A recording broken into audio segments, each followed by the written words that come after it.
Assalamualaikum, hey mams, yuk bikin menu bekal anak kos. Menu pertama ada sayur sop. Pertama oleh sedikit minyak goreng di inner pot, masukkan bawang putih dan bombay, tutup dan setting menu memasak sop.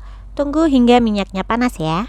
Di sini aku pakai Miko Smart Rice Cooker untuk memasak sayur sopnya. Lalu tumis-tumis hingga berbawangan layu, kemudian tuang air sesuai selera. Masukkan dulu sayuran yang agak keras seperti wortel agar cepat empuk. Lalu ini aku beri ceker ayam untuk kuah kaldunya, lalu tutup, lanjut masak bentar biar empuk. Lalu lanjut masukkan sayuran lain yang gak begitu keras, tutup dan masak bentar. Lalu bisa beri potongan tomat dan bumbu-bumbu penyedap lain seperti garam, gula pasir, kaldu jamur, dan merica. Sebelum matikan rice cooker, bisa masukkan potongan kol dan masak sebentar.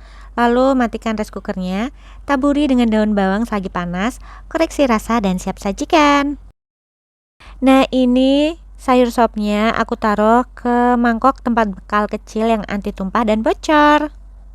Dan saatnya plating bekal. Miko Smart Rice Cooker ini multifungsi sekali loh mams. Selain untuk memasak nasi, bisa juga untuk memasak menu lainnya, seperti bisa juga untuk membuat sayur sop ini. Dan keunggulannya bisa untuk membuat nasi yang low karbo dan low sugar. Check out sekarang di Shopee ya mams, mumpung ada harga spesial loh. Link belinya ada di bio nomor 54. Happy shopping and happy cooking!